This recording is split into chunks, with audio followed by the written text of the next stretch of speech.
Swayam Prabha. Digital India. Educated India.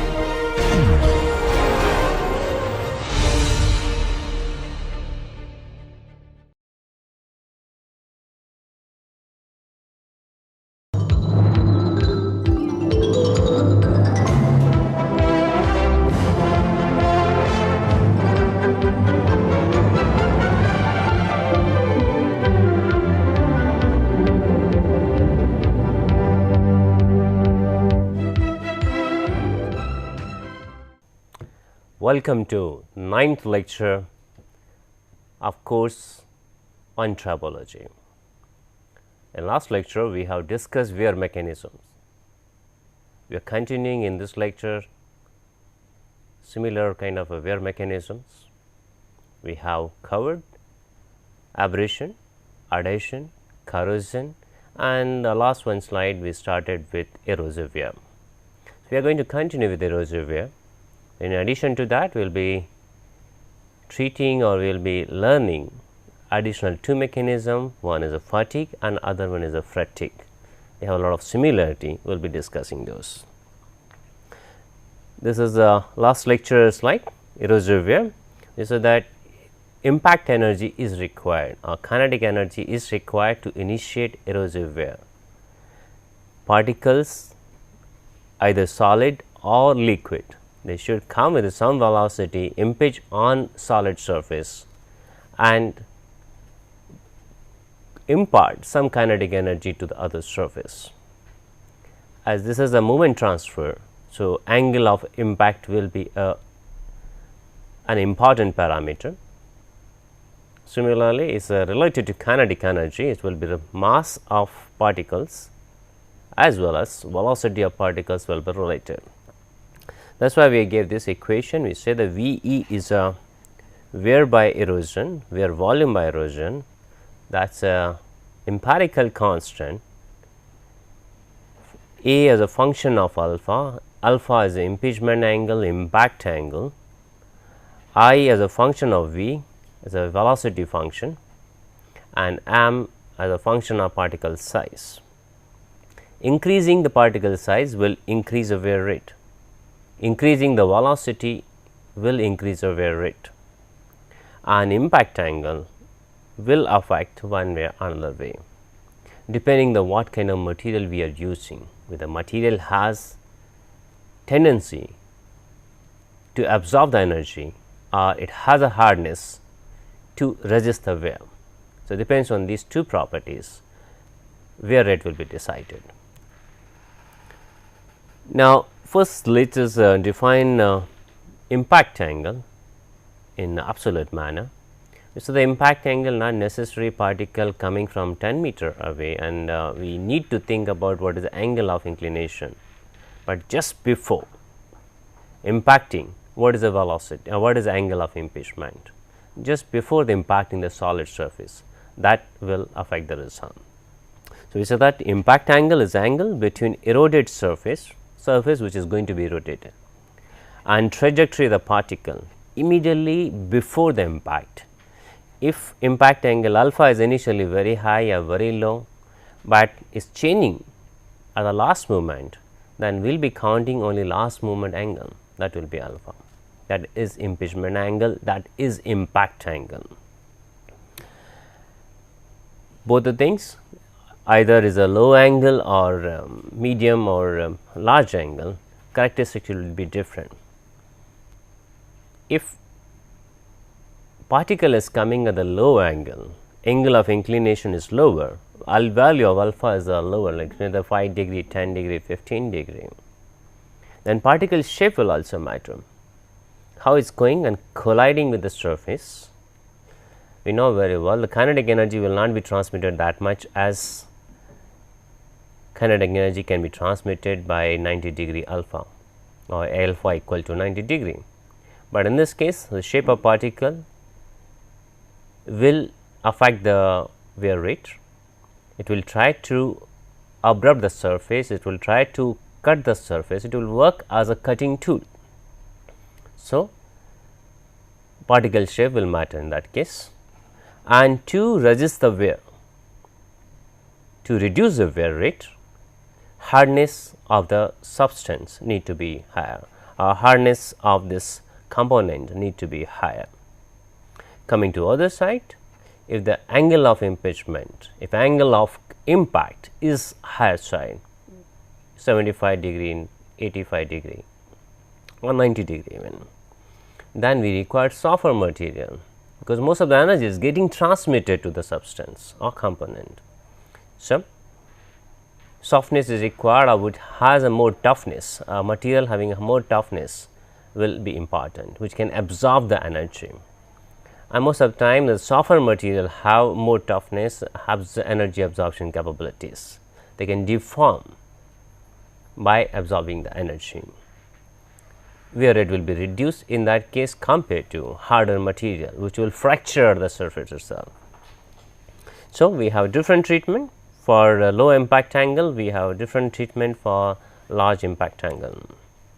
And this diagram shows identifies clearly what is the role of impact angle. You can see the impact angle is on x axis, wear rate is on y axis, and 0, 30, 60, 90 degree has been quoted.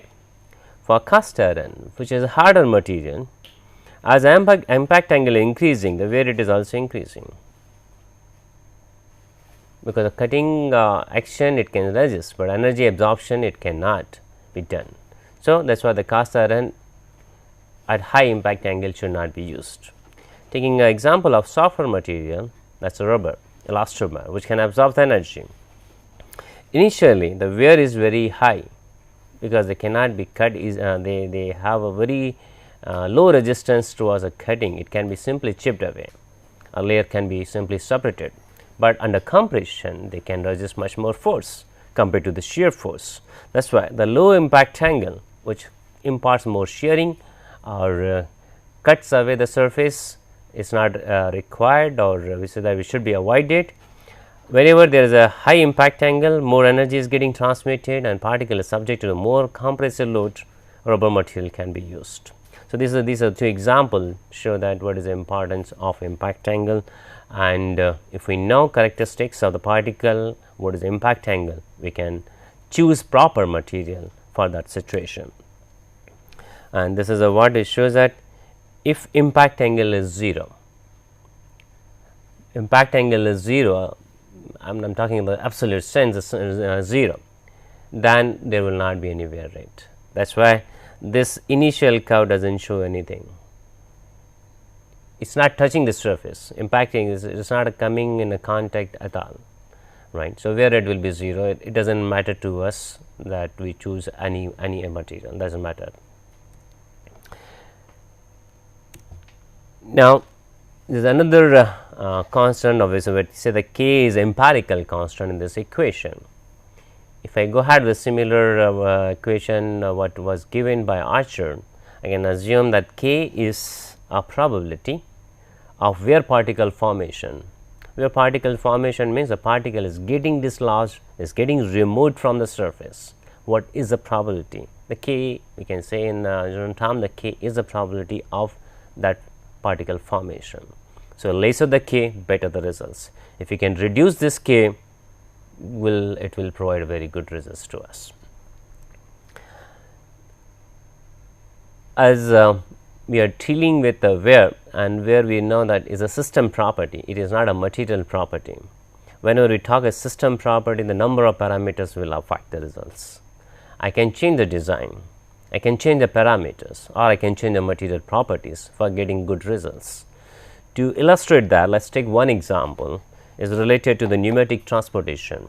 The pneumatic transportation means air or gas is being used as a carrier fluid to carry these pallets. The green colors, these are the pallets, maybe spherical in shape. The pneumatic, or we say that gases carry this from one end to other end, and the major problem comes wherever there is a change in angle. If these particles are moving in a parallel pipe, straight pipe, they will follow straight path, not much impact angle, no impingement, there will not be much wear rate of the surface. But wherever there is a elbow or the bend comes, then there is a 90 degree change, material need to be changed in accordingly.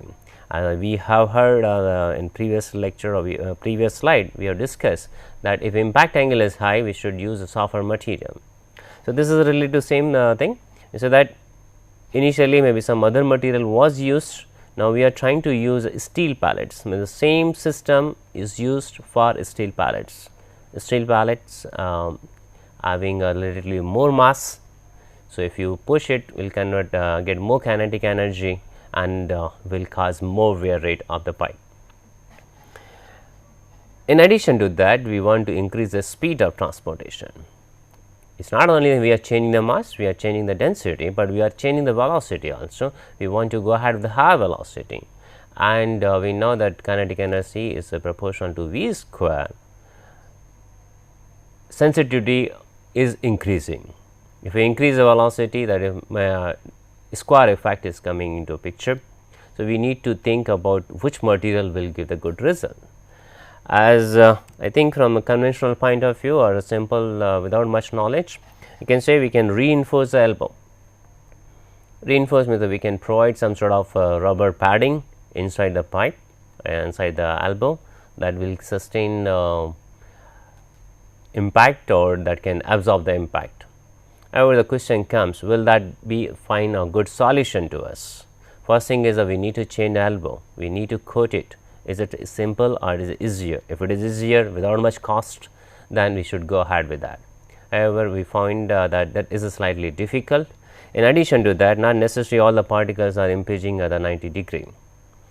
There is a possibility the few particles are impinging on the 5 degree, few particles impacting at the 15 degree, few particles impacting at the 25 degree, depends, because there are number of particles and probability may vary from 0 to 90 degree.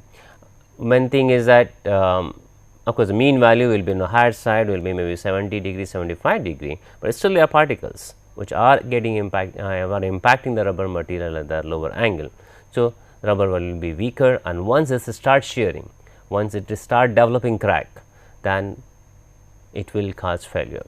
So, again we need to replace that kind of elbow very frequently. That is why we are saying that reinforcement and a quick change in elbow. Maybe initially we were changing this elbow after 1000 hours operation, or maybe we can think about changing this elbow after 100 hours. Assembly, disassembly will be a problem in that case. It will take more time, more material cost, more labor cost, and shutdown of the system for some time. Another option we can think about the redesigning the shape of elbow. Instead of sharp 90 degree bend, we can think about changing the length on the longer side, and very gradual curvature shape we can give with the instead of 90 degree bend, we have a bend of maybe say 10 degree, 12 degree, 15 degree, and then the similar kind of raw material can be used. But we need to redesign the system, we need to have different kind of assembly, because we are going to increase the length of the pipe. 90 degree sharp bend, pipe length may not be that high, but when you go for the gradual change, the length of the pipe is going to be increased. I will say that another one is that you choose totally new elbow, do not reinforce, you change complete elbow material, go over the multi-grade materials, or maybe use a rubber material with some sort of hardening effect, so that it can do a number of experiments on that, and choose a best material, or after doing a number of experiments which will suit completely for this kind of problem. I am using the word this all solutions are conventional, it can be thought over easily, but if we are understanding the wear mechanism properly, we know very well wear will take place after some time. It is not a spontaneous process, it is going to take few cycles, a few cycles, maybe 10^3 cycle, 10^4 cycle, 10^5 cycle, 10^6 cycles. Can we utilize that as an advantages too, or can we think from that angle and guess, okay, if this is the situation, can I think about the temporary layer which gets formed and deformed and removed without causing any failure? Can I think about a some layer, self-made system itself has a capabilities to make layer, remove layer, and then form a new layer. So, without much damage, maybe some damage, maybe say 0.01% damage is fine. If that is so, then we can think about some layer, and this is the equation is given, I can reduce a K because IV is going to increase, AM is going to increase.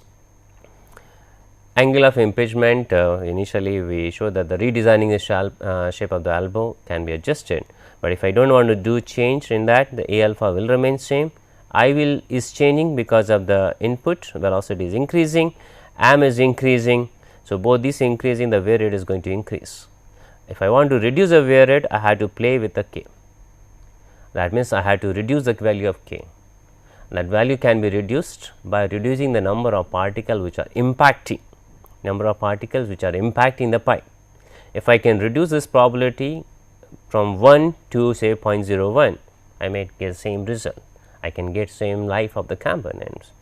So, in that case, we can think from innovation point of view. We can say that these are the steel balls and will get attracted to other magnet. Can I think about the electromagnet? Attaching electromagnet on the pipe is something like this. There is an electromagnet very near to pipe. Whether this pipe is magnetic or non-magnetic, that does not much affect the result, because the magnetic field will vary.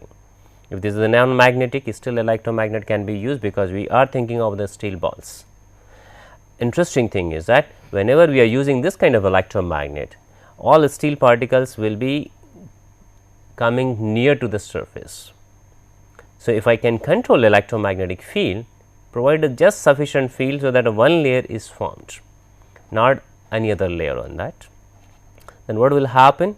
There is a possibility particle comes, impact one of the ball, remove this ball because of the moment transfer, and get attached to the surface. So, this will be a continuous dynamic process. One layer will be there always. Few particles will be removed, few pellets will be removed in every cycle, and new particles will come and replace it. So, we are bringing almost to negligible probability of impacting on the surface. Whatever the particle comes initially, they will be remaining, and maybe say out of 1000 particle or 1000 pellet, few maybe say 4, 5 or 10 will be removed. So, we are coming down to very low probability. This will be effective method to reduce the wear rate. We are not changed material, we have just changed the system design. We added few more fields. Instead of just mechanical field, we have added a magnetic field to reduce the mechanical effect of the particles. So, this is the one way to deal with the problem. When we talk about the wear, so if we understood the wear, we can think of in broad sense, we can come out of the box, or we can think out of the box and get a good solution. Much better solution, much more reliable solution, much quicker solution. Let us take another problem. This is design of filter design, maybe say of aircraft engine, or maybe say the helicopter engine, which remain at the some height where the generally sand concentration is very high in the air. And what is the purpose of this design is that we want to suck the air, so that combustion can take place in engine. That means, air is sucked and supplied to the engine, but we know very well whenever the air is sucked, sand particles also will come along with that. So, we require one effective filter, but we know very well if you use a filter here, then it will reduce the pressure. That means, we have to boost the pressure, we have to compress the gas, and we need extra system for that purpose. To avoid that kind of pressure loss, generally they use this kind of design. They use a particle inertia. You say particles are coming with some velocity when they are getting sucked, and they will move in simply in this zone. Air which can skip from that route, can change its route, because it has a very low inertia, can come this side.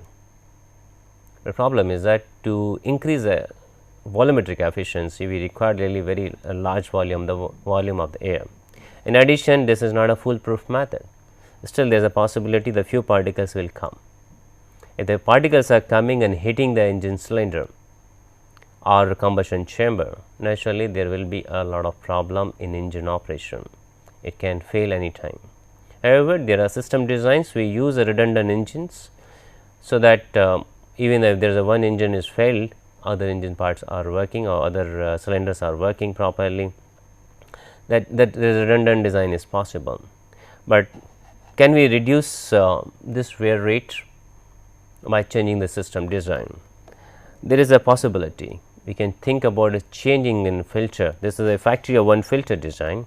We are trying to scavenge the sand particles from this route and air through this route. We can change the route. There is another possibility. We can increase the volume of this duct so that more air can be sucked. But problem is that for any flying object, a lesser weight will be preferable. We require lesser driving force in that case. So, minimization of weight will be one of the major constraint, minimization of the volume will be a major consideration. So, if I want to increase the volume of this, that will not be acceptable, because that is going to increase the volume, increase the weight, and we require more driving power, which is not very sound design. So, there is a one patent in which was done in USA in 1995. You can see there is an inlet change in design, there is an inlet suck, and we know the particle we are generating a hindrance. So, the particle can come and impinge on this, an angle is almost 90 degree. After that, there is a parallel particle change and direction is parallel to this. So, I can use this as the proper design of material. Of course, design is already there, we can choose proper material which has a high impact angle, and air has a skew root also. As there is a change in curvature, particle will not be able to climb that much. Few particles which are climb and again come back, it will not be having that much energy, or we say maybe having energy, will be a number of particles will reduce effectively and we will be getting sound design. It has been proved that performance of this kind of design has improved engine life by 40% or reduce the wear rate by 40%, which is substantial high. You change design and then get a good result, that is really very good.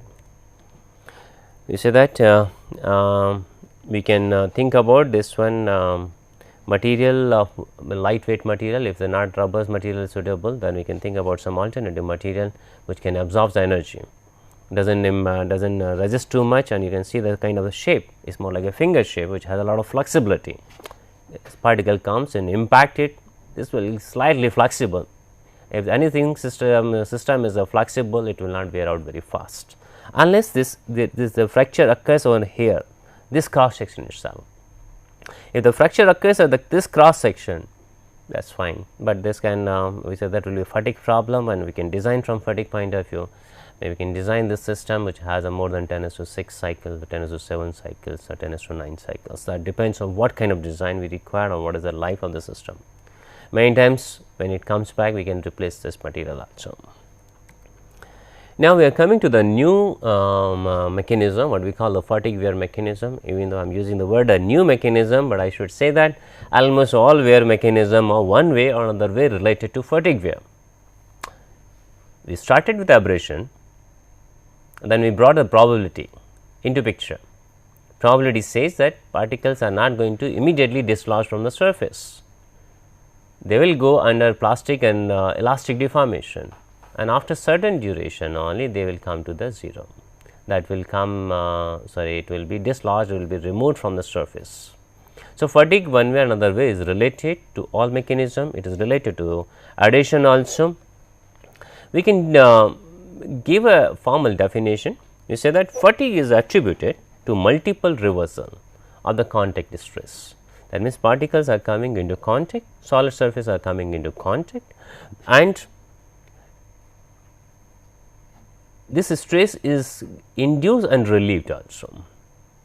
That is a call where we are using word multiple reversals, that is the load is applied and removed. It is not a constant load. We can think about the asperities continuously, the particle when the surface is sliding, asperity comes under load, bends and regains its shape. So, loaded and unloaded, that is a continuous process. We have number of examples related to the fatigue wear. We say that it is a common process, it is a common phenomena in rolling bearings. That is why the rolling bearing have a definite life, that is generally calculated based on the fatigue theory. Similarly, gears, contact wear really governs gear failure.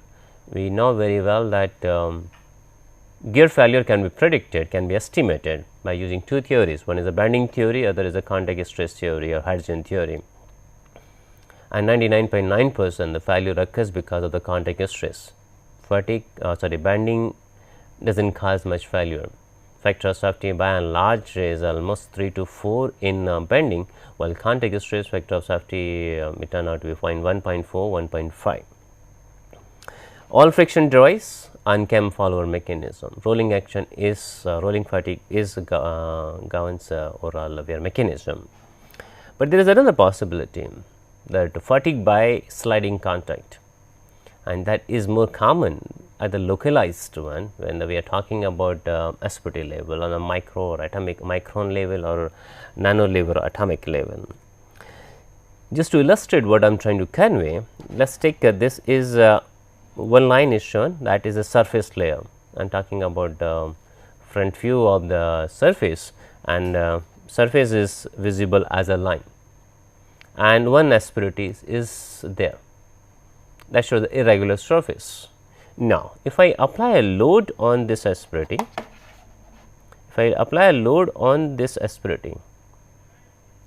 either it has to fracture immediately, which 99.9% will not happen. It will change the shape if the load is applied. So, other substance, other material or other component comes, passes this surface. When this passes this surface, it regains its position. But what is there? When it is changing the position from straight to the band position, it is subject to the stresses, the tensile stress and compressive stress, and it is happening a number of times during sliding motion, number of times. So, truly this is a bending problem. Now, I can deal as this as aberration, or I can deal this as a adhesion, does not matter. Basic micro level phenomena is fatigue failure. And this is one typical example which was also shown in the first lecture. You can see the pits generated on inner surface of outer ring. This is the pits generated, and this is a fatigue failure. We know if we use this kind of ring again, bring in operation, there will be high irregular performance, lot of noise will be generated. And this way, at the end of the slide say that abrasive and adhesive wear involve a large contribution from the fatigue, even though we are using word abrasion or adhesion, but they are basically governed with the fatigue.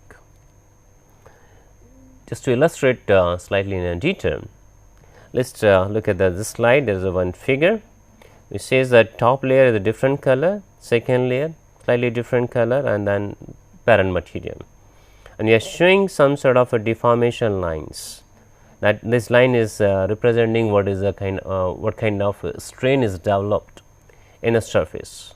We know if we try to move surface in so we try to supply some sort of sliding force in this direction, top wear will be sustaining maximum strain, then intermediate layer and then final layer. Final layer does not have anything to sustain, is a superficial phenomena. So, it will happen on the top surface and to some extent below that surface, which that is why we say that this top surface is a very highly deformed material, the shear deformation of the material, then moderately deformed, and this is almost undeformed.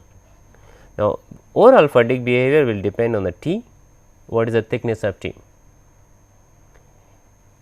We are thinking many times this T is a outer layer. When we talk about the bimetallic layer, we talk about the trimetallic material, where the 3 layers are there, or we talk about the multi-grid material, when the number of layers are there, number of materials are bonded together to give the suitable performance, then this T really affect the results. And we say that T majorly depends on the coefficient of friction. The coefficient of friction is very high, actually we have to apply more and more sliding force, and more and more sliding force, then more and more grains will be deformed in this direction, they will reorient to a certain limit, and in every case whether load is low or high, maximum compared to, when you talk about the comparison between 3 layers, maximum strain will be on the top surface. If you increase the load, then what will happen? At the interface, there will be some sort of void formation, which we have seen number of times. When you talk about the rubber material, you bend it, you are able to see some sort of pores in rubber material, that is a void formation. If there is a void formation, that means there is no material. Stress area is almost or the area which can sustain stress is negligible, and that can be teared away easily, that layer can be chipped away easily. Wherever there are too many voids, fracture will occur easily, that will remove the complete surface. That is the reason when we say that T is smaller, or when you are talking the biometallic material and top layer has a very small thickness, more bond, then lesser number of voids will be generated because of the more bonding, but thickness is more on a higher side, then the bonding will be slightly lesser and more voids will be generated, and delamination of that layer will be much easier. That is why I say that we need to design thickness properly, or the surface which is undergoing very high shear rate need to be designed properly. Sometimes we find the surface crack itself. What we talk about the void generation, and that will be more like a subsurface, but there is a possibility of the surface cracks. Surface cracks we can think very simple manner, roughness. Surface roughness itself has some asperities that is going to create a problem, and that is why I shown over here. There is a asperity over here, and if it is a reciprocating motion keeps going on, this depth is going to be enlarged, will be getting extended. Something is clearly shown in the sketch. When we move this surface over this surface, and there is a possibility of piling of material. We know very well when we drive in a muddy road, mud will get piled up in front of the tire. Same thing is happening over here. Material is getting piled up, and this crack which will come directly in front of the load, then it will elongate it, something like this. When the elongation keeps going on, and again the material comes, or the force comes immediately on this surface, it will turn out to be a delamination, a removal of that particle from the surface. And this is one of the common phenomena happens in the gears. You can see gear pit over here.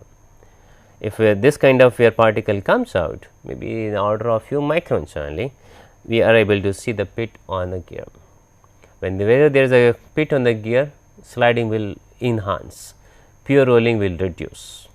If there is a reduction in pure rolling, increase in the sliding, that is going to cause further more and more tangential load, or require more tangential load on the surface.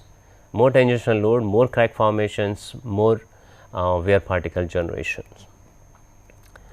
So, we can say when we are understanding this kind of mechanism, now we can explain one slide which we have seen in a previous lecture or previous lecture, where the high mu, high coefficient of friction, but low wear volume was estimated for some materials. On the other hand, low value of coefficient of friction, but high wear rate was estimated. Otherwise, as per the Rohit condition, wear volume will be related to square root of 1 plus mu square. That means, it is directly related to the friction. Increase in the coefficient of friction means increase in wear rate. However, when we are talking about the fatigue, when we are talking about fatigue mechanism, we can explain these are not 100% related. For most of the material, yes, they are related, but not for every material. So, we will just come back to that slide which we showed in our previous lecture. You say that in this case, as a coefficient of friction is decreasing, wear rate is decreasing, but here coefficient of friction is increasing again, but still the wear rate is decreasing. Right? Now, what are the reasons? Quite possible material combination which we are using, they have some sort of inclusions, they have some sort of manufacturing defects. If they have manufacturing defect, if there are voids, cracks will form a fracture surface or a surface which can be easily fractured or delaminated from the material, even though they can show low coefficient of friction. Talk of the carbide materials. When carbide is rubbed over the steel, coefficient of friction may be very low value, but they have cracks, they have voids. When they are getting combined, they make a surface which can be easily fractured. That is why the wear rate will be high, even though coefficient of friction is low, but wear rate is high. Take another example of copper.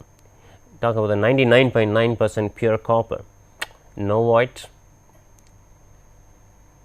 no inclusion, high coefficient of friction, maybe 0.6 plus, but wear rate will be low, because fatigue will not be there, or fatigue there is no crack generation or a void. So, that material will not wear out very fast. So, that kind of mechanism allow us to understand what is the difference between coefficient of friction and wear rate. They are not always related, they are not always in harmony with each other. Quite possible high coefficient of friction, but low wear rate. On the other hand, low wear rate, but high coefficient of friction. And understanding this kind of mechanism help us to design better and better systems. And what we are adding in this slide is a plane of weakness. If the material has a planes which are weaker, that means they are weaker than surfaces, then wear rate will be high, or if there is inclusions in the material, wear rate will be very high. We will discuss later about this when we cover one case study in next lecture, how inclusions can create a more problem. We discussed fatigue due to sliding or during sliding motion, but there is another fatigue which is more common, that is what we call as the fatigue wear during the rolling. We know very well rolling induces very high concentrated stresses, or we say that contact stresses are generally very high in rolling motion, because area of contact is very low. So, what are the possibilities? You say that the steps which are leading to the fatigue wear, first that we are applying a normal load that induce very high stress at the contact points. Believe me, contact stresses in bearings are almost 2 to 3 gigapascal, which is very difficult to imagine. We say steel has only 560 megapascal as a strain, how can it sustain a 2 gigapascal? That is a 3 times. Factor of safety just 0.3, and still the bearing can show number of cycles. So, that is very contact stresses are very different than the tensile stresses, and they need to be have a different kind of equation, different kind of behavior, or different kind of treatment when we try to solve the problems. They are more or less compressive in nature. That is why we use a material which are stronger in compression compared to tensile. By and large, we have a common thinking of steel or iron and all ductile material. They are similar, they have similar behavior in compression and tension, but it does not happen with all the materials. When we work hard in the surface, we will have a more compressive strength than the tensile strength, and we want to bring the compression strength to even a 3 gigapascal plus. So, that results are favorable to us. Now, when we apply a very high, not very high normal load, but we apply a normal load which induce high contact stresses, there is a possibility of elastic and plastic deformation. Elastic deformation is not a problem for us, it will regain the shape, but there is a possibility of the plastic deformation, some sort of depth in that. And once there is a D shape comes on the surface, then problems will start. We say that after D shape or plastic deformation, there will be a subsurface crack nucleations, possibility that the D shape itself is generating a nucleus or providing a nucleus for the crack. And on reversible loading, continuous loading and unloading, there is a possibility of expansion of the crack, subsequent to that extension, and finally generation of the wear particle. I can show you all this image whatever we discussed on this slide using some pictures. You say this, let us check this for an A, surface is slightly irregular, we are talking about the loading and unloading, reverse of the loading. So, loading is a compression when the load is reversed, it should come to 0, but there is a possibility of residual stress. We are loading something in compression and relieving it, quite possible in lateral direction. We know that the new factor, lateral direction, there will be tensile stresses, and that tensile stress can generate some sort of a nucleus or some sort of voids in a material. If number of voids they come closer to each other, they will make a bigger void, a larger side void, and if it is loaded and unloaded continuously, this void will extend up to the surface and a whole chunk will come out that will generate a pit on the surface. So rolling as well as sliding are generating the pits, but with a different kind of mechanisms. Here the lateral direction force matters a lot. It deforms the surface in compression, but when the compression load is removed, then it gets expanded. When there is an extension on that, then we are getting tensile stresses on the perpendicular direction. What I am trying to say, that if I am loading this surface, compression is increasing, but when we are relieving it, material has to relax it. So, that is why the stresses will be generated in a perpendicular direction, this direction and this direction. That is why the crack is nucleated and expanding towards this direction. It does not come directly under the load, it is going beyond this side and this side. That is happening because of the lateral crack or force or tensile stresses which are in lateral direction. So, the end of the fatigue comes with the cracking. Many times we have we apply a very high load on the surface, not intentionally, but because of the some malfunction, some sort of overload or some sort of misalignment or some problem in assembling the components. Then what in that case happens, very high load will generate a crack through and through from top to the bottom surface, and that is known as extreme case of the failure. That may happen as spontaneous also within few hundred cycles. We talk whenever we talk with the fatigue, we talk about large number of cycles, but this may happen even 100 hours, not 100 hours, we say even 100 cycles. So, what we say, the cracking is ultimate failure, it may be instantaneous also. It is going to split the component. When the component is split, naturally it will not have any function, or functionality will be 0. It is a complete failure, it cannot sustain, it will not, we do not have any time left for its operation. Majorly happen with excessive load, but here in addition to excessive load, the vibration is also there. The vibration of the reversal load is there or some sort of impacting is there, then this kind of failure will occur. When we are talking of the vibration, we are talking along with the loose fit. If there is a firm fit, vibration will not affect the results, but if there is a loose fit, vibration is going to affect the results, is going to impact again and again. The way we understood the erosion, where the individual particles were there, but here the whole metal will impact with a much larger velocity, larger impact energy. We can solve this kind of problem by providing suitable fits, choosing proper fits, so that where is getting solution from the fits from the system design. Similarly, we can think about vibration isolation. So, again we are saying that where phenomena, the cracking is getting its solution from some other streams. It is not a choice of the material, it is not a choice of the lubrication, but it is a complete system design. If I want to remove this kind of problem, I need to think from the other angle. We have one case study on cracking related to the roller bearing, which we will be discussing in the next lecture. Let us discuss about the final wear mechanism for this course. As I mentioned initially, there are more than 34-35 wear mechanisms. We cannot cover all the wear mechanism because this course is not exclusively for the wear. We have selected 6 wear mechanism, and in the list of the 6 wear mechanism, fatigue wear is the last mechanism. It was coined, this term was coined in 1927 by Tomlinson. Tomlinson is a famous guy who have given the molecular theory of friction. He could show that there is a molecular attraction between surfaces, and he could propose some sort of empirical relation to find out what will be question of friction, and he could show that softer material will have a more problem related to molecular attraction. And when we are talking about the fatigue, we are talking about very low magnitude vibration, low magnitude and high frequency vibration.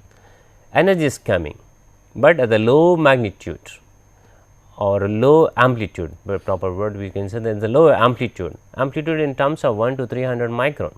It will not be detected easily. Some machine is running and we will not be able to see the vibration as such, but 1 to 300 micron vibration between two components happening, and that is causing the fatigue wave. This is a high frequency, low amplitude, so overall energy comes on the higher side. In addition to that, this is oscillatory motion also. We are saying that this kind of mechanism, this kind of failure generally occurs in assemblies. Number of possibilities, it can be press fit, it can be coupling, can be riveted joint, can be bolted joint, where there is a possibility of micro slip. So, we have studied about the friction mechanism, static and kinetic coefficient of friction. We know very well when we are applying force, there will be some asperities, irregular surface, and one surface has to climb on another surface. Quite possible we will apply some force, low magnitude, surface will move on the micro or nano scale and come back. That will not be easily diagnosed from the outside, but it is happening, and that is that micro motion, that low amplitude motion is causing the fatigue wave. Now, this is one of the common example. Of course, what I show in assembly is more like rusted assembly, but we are not talking about the failure because of the corrosion, we are talking about the failure about because of the fatigue. Now, if you open this nut from the bolt, you will find some sort of powder. That will not be corrosive powder, but that will be particles coming from iron or related to that. Of course, the corrosion is increasing the wear rate, but it is not initiating. Initiation happens because of the fatigue, and after that there is a more and more surface areas available, some chemical activity of those particles is the higher side, that is causing failure, right. Just to demonstrate same thing what we are saying, there are, let us take a one surface, another surface, they have a contact. They have a contact under the load, that means contact is under the stress. In addition, they are getting some sort of oscillatory motion, some sort of periodic motion, which is continuous, and we are talking about this motion of the in terms of micron, which will not be detectable, right. That is going to cause a problem. In other words, I can think about hinge mechanism. You can say there is a plank and there is a hinge. This hinge is not going to will be stationary. So, point which is a plank point or plank line which is in related to the hinge will remain stationary, but this line will move up and down continuously, it will be vibrating. So, what will happen? This is there is a relative motion, it will impact upper surface, it will impact the lower surface, and that impact is going to generate a micron scale particles. Continuous impacting, micron to nanoscale particle will be removed from the surface, and as this particle removal increases, this oscillation also will increase. If the material is not there to restrain this Planck amplitude, then amplitude will continuously increase. So, from a micro slip to the slip and then to gross slip, phenomena will happen like that. And that is why I am saying that fatigue happens something like that. Initially there is a stick phenomena, we are pushing it to a certain value and relieving the load is we are not doing intentionally, but load is coming from outside or from other factors that will cause some slip, micro slip, and initially the slip is a low magnitude, slowly the material is getting removed from the surface, the slip will turn out to be gross slip, and that thus gross slip is harmful. Is something like that, we bought a new component, new assembly when never used, it was lying in on the table or we say some assembly which was vibrating with a very small magnitude, and that magnitude vibration created a problem and the whole system collapsed because of the fatigue corrosion or fatigue wear. This is the what which mentioned, if many times a nut and bolt connection kept as it is, when you open it, after that you will not be able to tighten, reason being that most of the powder from the nut and the bolt will be removed, thread profile will get damaged, and you again retighten the nut bolt connection, it will not be, because there will be loose connection or threads. Otherwise, we need to recondition those threads if you want to reuse the assembly. So, this is what I mentioned about that. It introduces micro slip to the gross slip, and that cause a failure. These are the couple of pictures. From outside surfaces look very nice, very shiny, no problem as such. When you open it and look at the micro scale, this is a 20 micron scale thing. You can see the pit. Pit is generated. Outer surface is not damaged much. Of course, it is showing an irregular surface, but pit is generated at the center of this, where outer surface remain without much motion, but at the center most of the material has been removed, and depend on the material they have a different color. It's something like if you are using aluminum material, I will find some sort of black color aluminum oxide powder. When I open the assembly, the failure will be there. Similarly, when we are talking about the iron material is the iron material, then it can be either iron oxide or ferrous oxide, or it can be the black powder which we generally observe, that is iron oxide again, and here the red ferric oxide, which many times we get in assemblies, right. So, either black color aluminum or black color iron oxide is one option, and red color, which is most frequently we get because of the rusting nature, and there is a slight difference between rust and corrosion. We use a word corrosion, corrosive wear initially, but here the word is coming as rust. This is only the small change. We say that corroding media, if it is a water, then it is a rust. If corroding media is something else, then it is a corrosion. So, if the water is acting as a corrosive media, then whatever the phenomena happens, that is a rusting, otherwise it is a corrosion, right.